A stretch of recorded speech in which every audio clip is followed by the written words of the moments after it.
So, the V6 swapped MR2 is on the hoist broken once again. But, how did we get here? Well, we took the car out for some late night fun at a mate's property, but it didn't go so well. For the most part of the night the car was on song, but it slowly started to get hotter and hotter. Now, me being me, I just said she'll be right and ignored it, but the temp gauge continued to climb. The temp gauge was sitting in the red for quite a while at about 110 degrees. The MR2 is known for having cooling issues, so it's not odd for it to get hot, but it's not good for it either. But I continued to push the car, and then all of a sudden it developed a misfire and a lack of power, and that's because the head gasket went. And you can hear the tyres screech as they struggle to spin.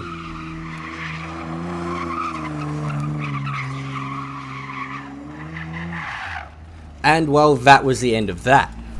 So yeah, I stupidly blew the head gasket in the MR2, which unfortunately is quite common for these 1MZ FE V6s, but now we've got to fix it. So we started by taking off the boot and engine covers to give us some more room to work with. Then we drained all the coolant from the block and began to tear the top half of the motor down. Now, for a majority of this process, we weren't actually even sure if the heads would come off inside the car. That's because of how tight the V6 swap is, but we followed our OEM manual and just kind of hoped for the best. Once the rocker covers were off, we were able to get a look at that gorgeous quad cam setup and then start stripping them out. Once again, following all the instructions laid out in that original V6 manual. With these engines is a process you must follow to make sure you don't damage the cams when you remove them. Removing the cams is necessary so you can remove the head, so they must come out. Now we've laid out everything on the ground and labelled it all so it can all go back together the same way it came apart. I highly recommend doing this because mixing up the bearings or even the cams themselves will only end in tears. Once that was all out of the way, we were finally able to pull the heads off. Still following that process and the instructions to make sure we don't warp the head when we take it off. Which in the end didn't really matter because once we got the heads off we realised it was the heads that were warped themselves and not the head gasket that was blown. But we're still going to replace and upgrade the head gasket anyway. Now that the heads were out of the car, we sent them off to be crack tested and machined. There ended up being no cracks in the head, which is very lucky, but they were extremely warped. So like I mentioned before, they were machined and decked to rectify that issue. But before they could go back in the car, we needed to fit the new head gasket. The OEM gaskets are graphite and composite based, so I've replaced it with an MLS steel gasket. MLS gaskets are not only stronger, but they also last longer. And that's because the gasket is made out of multiple layers of stainless steel and not a sandwich of particles and fibers. We then sat the heads on top of their new head gaskets, and we were ready to start putting it all back together. Personally, I found reassembling the engine to be very stressful because the mechanical timing is very easy to mess up, and if you do mess it up, it can be catastrophic. At this point, I started referring to my instructions as my Bible and kept constantly consulting it to make sure I was setting everything right. You really don't want to mess up your mechanical timing, so we double checked and triple checked to make sure everything was right.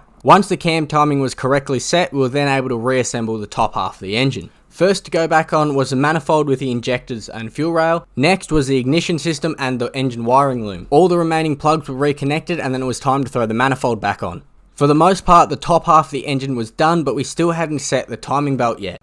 The timing belt was something I ended up doing off camera because it ended up being a little bit more tedious than expected.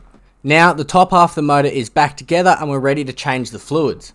In my case, we're very lucky that the oil and water didn't mix, but whenever you do a job like this, you're always going to want to replace with new fluids. The coolant was then topped up and the cooling system was bled, and we were then ready to start the car, which unfortunately didn't go quite as planned.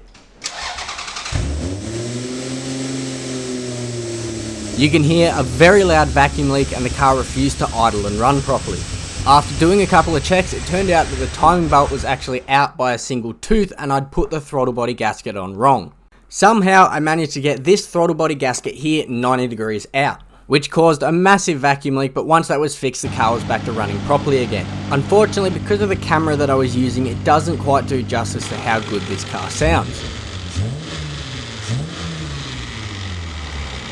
But nevertheless, the car was back running again. And just in time too, because at this point it was about 1 AM and there was a car show that I had to be at 9 AM the same day. So I quickly got the car to the car wash to get rid of all these marks that we put on it while we were fixing it. I then put my good wheels onto the car and got some much deserved rest. Then, just a few hours later, we were at the 2022 Sakura Picnic in Victoria. This was an awesome meet with some amazing cars and good people, and it was really nice talking to those of you that have met me through TikTok. Unfortunately, because I spent most of my time talking with people, I didn't get much time to film. So I'm sorry there isn't more footage from the meet. but I'm glad I was able to get the car done in time for it.